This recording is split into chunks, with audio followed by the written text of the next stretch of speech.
नमस्कार दोस्तों, मैं आपका दोस्त दीपक मुठरेजा। हम आपके लिए रेलवे विभाग की नई नई जानकारियाँ लेकर के रोज़ाना आते हैं। आज इसी प्रकार की जानकारी हम आपको देंगे कि आप भी हैरान हो जाएंगे। वो खाली जानकारी नहीं है बल्कि तथ्य भी उसके साथ में आपको दिखाएंगे भी सही कि क्या तथ्य थे उसके और किन तथ्यों के आधार के ऊपर ऐसा हुआ भी सही। लेकिन वो फैसला क्यों पलट दिया? हालांकि ये मांग आपकी बहुत पुरानी मांग है, आप लोग चाहते भी हैं कि भिवानी रेलवे स्टेशन को बीकानेर रेल मंडल से हटा करके दिल्ली मंडल में किया जाए। लेकिन आखिरकार क्या ऐसा हुआ कि वो बीकानेर मंडल के अंदर ही रह गया भिवानी? उसके पीछे की क्या कहानी है और कब कब फैसले हुए? इन तमाम चीज़ों को हम आपको तथ्यों सहित दिखाएंगे, इनके पत्र भी आपको दिखाएंगे। हमारे साथ इसी विषय के ऊपर बातचीत करने के लिए अजय मल्होत्रा जी हैं। अजय मल्होत्रा जी वरिष्ठ पत्रकार भी हैं, हमारे साथ फिलहाल जुड़े हुए हैं। सर, आपका बहुत बहुत स्वागत है। सर, मैं पहले आपसे यही जानना चाहूँगा कि भिवानी की बहुत लंबे समय से मांग रही है, यात्रियों की भी मांग रही है कि भिवानी जंक्शन को बीकानेर मंडल से हटा करके और दिल्ली मंडल के साथ जोड़ दिया जाए, परंतु फिर क्या ये बार बार खेल जो है वो भिवानी के साथ हो रहा है? देखो, भिवानी का इसका मतलब क्या है कि पिछले लंबे साल 25 वर्षों से हम देख रहे हैं कोई बड़ी ज़ोरदार ढंग से पैरवी नहीं हो पा रही है रेलवे के अंदर। और ये जो डिमांड है आपकी भिवानी को बीकानेर से जोड़ने की, ये भी पिछले 30 वर्षों से उठ रही है ज़ोरों शोरों से। क्योंकि जो गाड़ियाँ दिल्ली आती हैं वो अगर यहाँ पर आ जाएं तो लंबी दूरी की गाड़ियाँ भिवानी को मिलती हैं। भिवानी एक हब बनता है गाड़ियों का। अब प्रॉब्लम कहाँ आ रही है इसका तो देखो, रेलवे बताए या कोई और बताए कि अब 1999 में 9 अप्रैल 1999 में रेलवे बोर्ड ने विधिवत एक फ़ैसला लिया कि भिवानी को बीकानेर से हटाकर दिल्ली से जोड़ा जाए। और इस बारे में एक पत्र उन्होंने जीएम रेलवे को भी लिखा, ताकि उन्होंने कहा भी हमने मंत्रालय को इस बारे में सूचित करना है। और मंत्रालय ने भी फैसला ले लिया था। उसके बावजूद वो फाइल कहाँ गायब हुई, कहाँ रह गई, किसी को नहीं पता। बड़ा महत्वपूर्ण फैसला था भाई। जब आपने एक फैसला ले लिया रेलवे वो भी बोर्ड का फैसला, बोर्ड ने फैसला ले लिया मंत्रालय की अनुशंसा पर जी। रेलवे मंत्रालय भी चाहता था, बोर्ड भी चाहता था, और ये फैसला हो गया 9 अप्रैल 1999 को।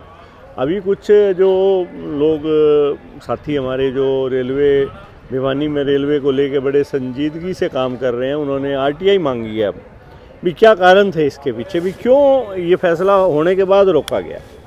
अगर ये फैसला उस वक्त समय के हिसाब से हो जाता तो भिवानी में मेरे हिसाब से बहुत गाड़ियाँ ऐसी थी कि जो भिवानी को मिल सकती थी।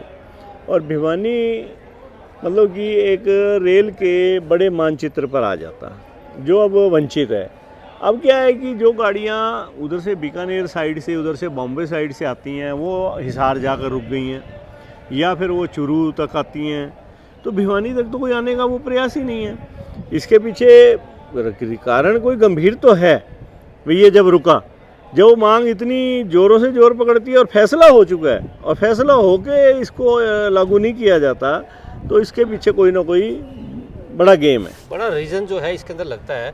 तो क्या लगता है सर, हमारे जो भिवानी के जो नेता हैं वो क्यों हाथ के ऊपर हाथ रख करके बैठे हैं? क्योंकि जब रेलवे बोर्ड का फैसला आ चुका तो थोड़ा सा ही इसके अंदर तो थोड़ा सा जोर लगाने की ज़रूरत है। क्योंकि जो पहले रेलवे मंत्रालय की अनुशंसा के ऊपर ये फैसला लिया गया, उसके बावजूद उस फैसले को पलट दिया जाता है। लेकिन उस पलटे हुए फैसले का कोई जो है कुछ पता ही नहीं है, कोई फाइल की अब जो जागरूक नागरिक हैं उन्होंने इसकी आरटीआई भी लगाई है। एक बार आरटीआई आ जाएगी भी क्यों रोका गया ये फैसला, तो स्वाभाविक है कि जो हमारे जनप्रतिनिधि हैं उनके ऊपर भी दबाव आएगा, और लोगों को, जनता को उन से भी पूछेगी भी ये फैसला होने के बाद रुक गया तो आपने उसके बाद क्या किया। और स्वाभाविक तौर पर हमारे जनप्रतिनिधि भी फिर इस बात के लिए सोचने को मजबूर होंगे भी एक फ़ैसला होया हवाया रुक गया आपका, जिसके लिए इतने समय से लड़ाई चल रही है।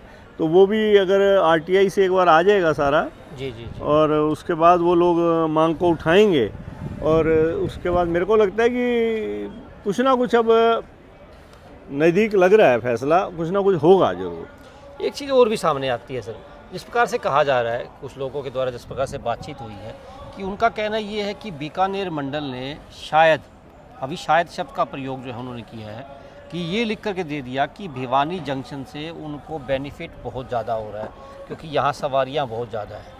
उस वजह से शायद इस फैसले को पलट दिया गया हो, लेकिन उनके इस बेनिफिट पर, क्योंकि सरकार का मामला है, तो चाहे बीकानेर मंडल हो, चाहे दिल्ली मंडल हो, कोई सा भी हो, पैसा तो रेलवे को ही जाना है, विभाग को ही जाना है, सरकार को ही जाना है।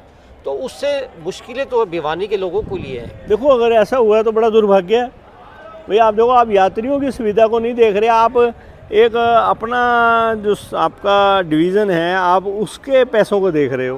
भाई पैसा तो भारतीय रेल को ही जाना है ना, चाहे दिल्ली से जाए चाहे वो इधर से जाए। भाई अधिकारियों ने अपना खाते पूरे करने के लिए अगर ये फैसला किया है और इस तरह किया है, तो उनके खिलाफ, चाहे अब वो रिटायर हो गए होंगे अधिकारी, जी जी जी, उनसे जवाब तलबी अब भी होनी चाहिए, और अब भी समय रहते रेलवे को चाहिए अपनी इस भूल को सुधारे। क्योंकि अगर भिवानी को दिल्ली जंक्शन से साथ जोड़ दिया जाता है तो काफ़ी सारी रेल जो है वो नई चलने की संभावनाएं प्रबल हो जाएंगी और लोगों को काफ़ी फ़ायदा होगा। इस प्रकार की चर्चाएं हम पहले भी कर चुके हैं और जिस प्रकार से आप दिखा भी चुके हैं कि चाहते तो लोग भी हैं और चाहता रेलवे विभाग भी है, कि क्योंकि दिल्ली काफ़ी नज़दीक भी है और बीकानेर काफ़ी दूर भी है। हाँ देखो दीपक जी, अब इनके पास बड़ा स्कोप है। भिवानी के अंदर जो वॉशिंग लाइन 17 डिब्बों की है, आने वाले टाइम में जो लोहारू रोड वाला फ्लाईओवर है वो फाटक बंद हो जाएगा जी, वहाँ आपके पास पूरा स्पेस मिल जाएगा। आप 22-26 डब्बों की वॉशिंग लाइन बना सकते हो, आप सिटी पे बना सकते हो।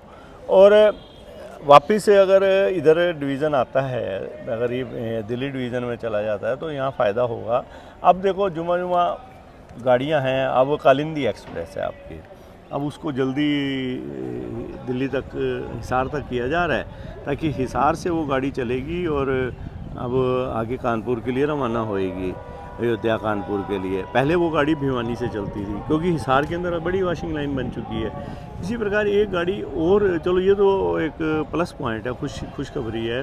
भिवानी से रेवाड़ी के लिए वाया रेवाड़ी दिल्ली एक गाड़ी और चलने जा रही है, क्योंकि जो 7 रोड से शुरू होगी आपके जी। और मेरा ये मानना है कि जैसे ही अब आपका रेलवे स्टेशन का अपग्रेडेशन का काम पूरा हो जाएगा, दोहरीकरण का, ये मई 10-11 को पूरा होगा, तो जून तक उम्मीद ये है कि एक नई गाड़ी जो 7 रोड से चलेगी और वो आपके दिल्ली जाएगी, तो लोगों को एक दिन के टाइम में जी जी, रेवाड़ी और दिल्ली के लिए वाया गुड़गांवा, मतलब रेवाड़ी गुड़गांवा दिल्ली गाड़ी मिल जाएगी। और यूँ भी आप देखो आगे ब्रिजवासन में नया रेलवे स्टेशन बनने जा रहा है और होपफुली 1 या 2 साल में वो अपने पूरे रूप में आ जाएगा। दिल्ली के अंदर भी दिल्ली का जो प्लान है भाई, कुछ गाड़ियाँ ब्रिजवासन तक लाई जाएं, कुछ आगे नई दिल्ली से परे रोक दी जाएं, तो उसमें अगर ये गाड़ियाँ आती हैं तो लोगों को फ़ायदा ज़रूर होगा। भिवानी को 2-3 गाड़ियाँ और मिलेंगी। जिस प्रकार सर आपने जानकारी दी है, खुशखबरी जिस प्रकार से आपने दर्शकों को दी है कि गुड़गांवा के लिए 7 रोड से एक नई गाड़ी जो है वो जल्दी शुरू हो जाएगी, लगभग जून के अंदर। अब नज़दीक ही आ गया, क्योंकि अप्रैल तो अब चल ही रहा है, तो उससे कहीं ना कहीं भिवानी के लोगों को भी फ़ायदा होगा, हिसार के लोगों को भी फ़ायदा होगा, साथ ही जो इस रूट के जितने भी यात्री हैं उन सबको फ़ायदा होगा, क्योंकि ये जो इसका टाइम टेबल जो है वो अगर सूटेबल, अगर अच्छे ढंग वो से दीपक जी बनाया जाएगा। वो एक्चुअली कोशिश ये हो रही है कि आपकी जो गंगानगर वाली गाड़ी है, जो गंगानगर से आके गुड़गांव दिल्ली जाती है, उनके बीच में उसको कहीं रखा जाएगा बाद में, ताकि ये गाड़ी और एक्स्ट्रा मिल जाए जाते हुए और आते हुए। तो वो गाड़ी अब आप ये मान के चलिए कि ब्रिजवासन स्टेशन, ब्रिजवासन तक रहेगी, ब्रिजवासन दिल्ली में आता है। जी जी। तो ये मेरे हिसाब से बहुत जल्दी फैसला होने वाला है। बिल्कुल दोस्तों, जिस प्रकार से अभी हमने आपको एक खुशखबरी भी दी है कि 7 रोड से लेकर के और गुड़गांवा के रास्ते ब्रिजवासन के लिए एक गाड़ी जो है वो जून के अंदर, मई या जून के अंदर जो है, मई के अंदर, जून जुलाई के अंदर जो है वो शुरू होने वाली है। इस तरह की संभावनाएं जो हैं वो जागृत की जा रही हैं, क्योंकि दोहरीकरण का जो कार्य है वो लगभग पूरा होने को आ रहा है। और आपको इस प्रकार से हमने एक बात बताई है कि भिवानी जंक्शन को, बार बार हम इस बात को दोहरा रहे हैं कि भिवानी जंक्शन को एक बार दिल्ली मंडल के अंदर लाने के बाद भी इसके ऊपर कोई कार्रवाई नहीं हुई। हालांकि नेताओं को इसके लिए जागरूक भी होना चाहिए, जागृत होना चाहिए। एमपी जो हमारे यहाँ पर हैं, चाहे लोकसभा के हैं चाहे राज्यसभा के हैं, कि अगर इस प्रकार से भिवानी को जो है दिल्ली मंडल से जोड़ दिया जाता है तो अब भिवानी के लिए काफ़ी फ़ायदेमंद होगा और नेताओं के लिए भी फ़ायदेमंद होगा, क्योंकि बहुत पुरानी मांग जनता की है। और अगर लोग जो है खुश होंगे तो वो आपके पास ही आएंगे और आप लोगों के ही वो जो है गुण गाएंगे। हमारा तो यही कहना है कि आप लोगों की बात को सुने और भिवानी को दिल्ली जंक्शन में जोड़ें। आज के लिए बस इतना ही, कल फिर दोबारा मिलेंगे नई खबर के साथ। नमस्कार। 18:10 पर प्लेटफॉर्म नंबर 3 पर पहुंचने